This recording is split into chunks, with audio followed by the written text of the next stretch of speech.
Hello guys, this is for Capricorn. Okay, Capricorn, welcome dito sa aking channel, Kapalaran 888. Capricorn, alamin natin kung anong messages, vibration, gabay energy para sa lahat ng Capricorn. I hope na makaresonate ka, I hope na makuha mo yung energy, I hope na mag-enjoy ka dito sa mga readings natin. Okay, number 8, 8 of Diamonds, number 44. Okay, tumalon pa yung isa. And 10 of Diamonds, number 8. Wow. Capricorn, comment down below if you resonated ka. This is number 4, 48, 4488. So, sinasabi ng bara sa'yo dito na anuman ang pagsubok na dinaanan mo, Capricorn, posibleng parang recover ka dito. Okay? Sinasabi ng bara sa'yo dito na possible na makatanggap ka ng bad news from someone. Maybe, like for example, there's a death of your friend or someone na kilala mo. So, nakikita ko sa'yo dito na medyo mabibigla ka. Kasi, ano to unexpected. Maybe sudden death, parang ganun. Next card natin is number 8. Same as 8 din siya. So, 888. Number 10, completion. Sinasabi ng bara sa'yo dito na merong mga Capricorn na disappointed because of some uncontrollable na situation sa buhay. But, sinasabi ng bara sa'yo dito na acceptance. Ang dalawang barahang to guys, Capricorn, ay nagsasabi talaga sila ng death. Okay? There's a death, there's a early death. So, possible na kung halimbawa may friend ka na may sakit, possible na matagal na siyang may sakit, matagal na siyang nakikipaglaban sa buhay, possible na mayroon dito na death or kung ano pa man, early death, basta ganun. Okay. So, maybe kung hindi naman yan physical na death, ay posibleng meron na matatapos. Like for example, kung nag-a-apply ka ng trabaho, possible na makatanggap ka na ng tawag. Maybe ang tagal-tagal mo naghihintay para sa parang confirmation. And dito sinasabi ng barahan na possible na makatanggap ka na ng confirmation. Okay, intuition, number 30, number 4. This is 44. So, 4, 4, 4, 4. So, apat na 4. 4, 4, 4. 8, 8. Number 8, number 8. So, 8, 8, 8, 8. So, apat na 8 din.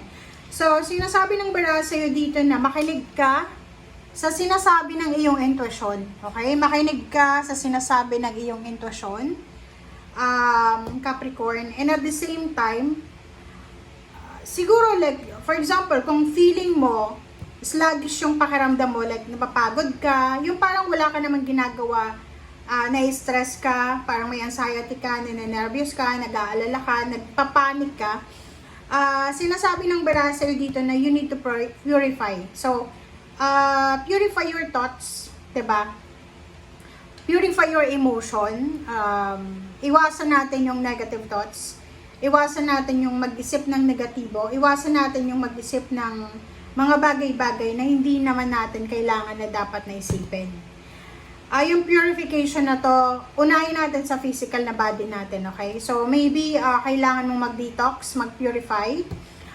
Parang nasa loob ka lang ng bahay, hindi ka naaarawan. So, oras na para lumabas. Lumabas ka ng bahay, magpainit ka, magpaaraw ka kasi vitamin D is super important siya para sa mental health and physical health natin, para sa bones or kung ano pa man kasi sa absorption siya ng calcium. So, purification sa emotion, yung mga tao sa paligid mo or mga tao sa social media accounts mo na medyo toxic, pwede mo silang i-unfollow, pwede mo silang i-delete, pwede mo silang, pag alam mo na hindi na masaya yung halimbawa pagkagising mo, diba, usually nagche-check ka ng mga social media accounts, mababasa mo yung rant ng kapitbahay mo, ng kaklase mo, ng dati mong kaklase or ng katrabaho mo na negative, i-hide mo na lang or maybe in-follow. Kasi, the more na palagi kang nagbabasa ng negative, ma-absorb mo yon. Yung iba sasabihin, hindi, imposible na ma-absorb. Nako guys, okay. bigyan mo ang sarili mo ng ng isang buwan. Puro negative yung basahin mo. And after that, malalaman mo na sobrang magiging parang feeling mo, negative ka na rin. Yung mabilis kang mairita, mabilis kang walang patience, okay? And yung like for example, there's a studies na ganyan, yung palaging nanonood ng horror, or yung mga crime scene, ganyan, ganito.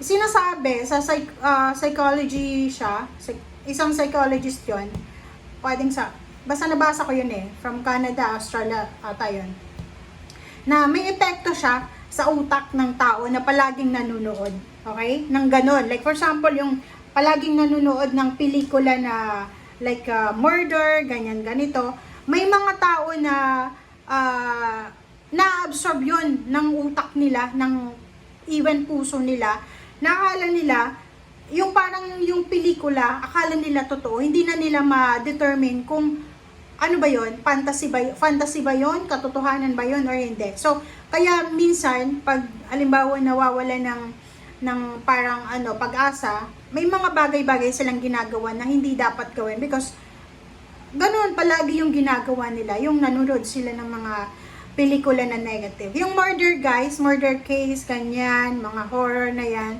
negative siya talaga. Hindi siya maganda. So kung gusto mo maging positibo, manood ka ng mga comedy. Hindi yung mga drama na umiiyak, no, comedy. Kasi pag comedy yung pinapanood mo, nagiging masaya ka. Yung stress hormone, hindi siya makapasok sa katawan mo. Or yung stress hormone, hindi siya active once na nanood ka ng ganyan. Okay? And yun, healthy lifestyle. Healthy lifestyle kung marami kang bisyo, marami kang mga ginagawa sa katawan mo na hindi maganda, oras na para isipin mo na your body is the temple of the Holy Spirit. Okay? Hindi mo yan pag-aari. Diba? Hindi natin pag-aari yung katawan natin. Okay? So, kailangan nating alagaan, syempre. Alright, so, Capricorn, may 4 cards ka dito. Comment down below if you resonated. There's a 3 of Swords. Yun, parang merong sadness, irritable ka because of maybe bad news or anything na maybe financial.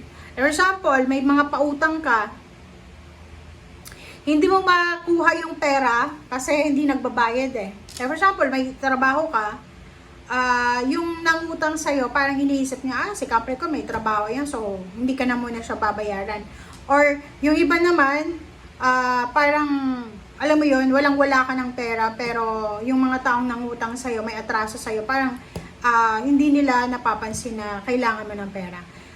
So, sinasabi ng baraha sa'yo dito na meron din na pain and heartaches ka na nararamdaman because of, like for example, may family members ka na maybe unemployed, nahingi ng tulong sa'yo, or maybe you're disappointed, kaya masama yung pakiramdam mo, masama yung loob mo because disappointed ka. Pwedeng makaresonate yung barang to sa mga bagong graduate. Okay? Kasi meron ako na nabasa na post sa social media about sa isang graduate siya, fresh graduate, and then parang nag-apply siya sa lahat ng trabaho. Like yung pinag-aralan niya siguro, pero hindi naman in-state doon na nakapasa na siya sa board exam, or hindi natin alam kung anong trabaho niya, or I mean yung pinag-aralan niya. But hindi siya makapasok-pasok sa trabaho. So, eto yung parang feeling sa ganun.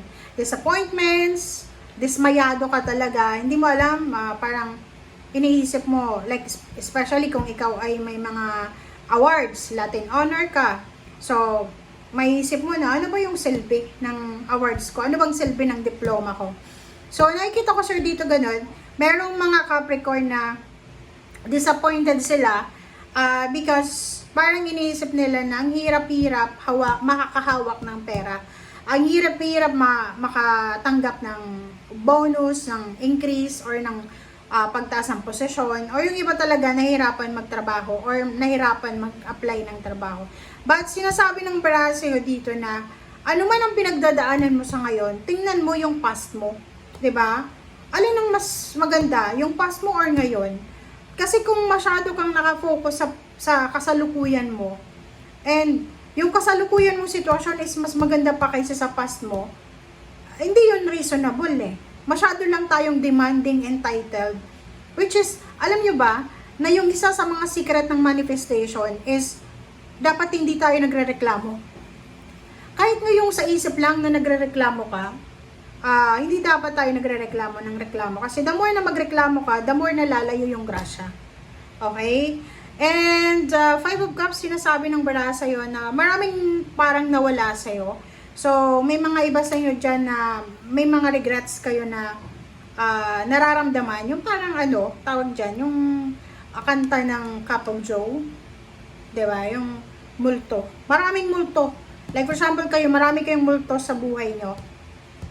And sabi ng Pentacles, Temperance. So, sinasabi ng bara sa'yo dito na if you're waiting for higher position, salary increase, for renewal of contract, financial gain, financial new beginnings, kailangan mo magpasensya. Okay? Page of Swords and then Two of Cups. So, sinasabi ng bara sa inyo dito, Capricorn, na in terms of relationship, huwag tayo masyadong magmamadali. Okay? Kung ikaw ay in a relationship or wala kang karelasyon, nagmamadali ka, mag-asawa or kung ano pa man, dahan-dahan ka lang. Okay? So, thank you guys for watching. Bye!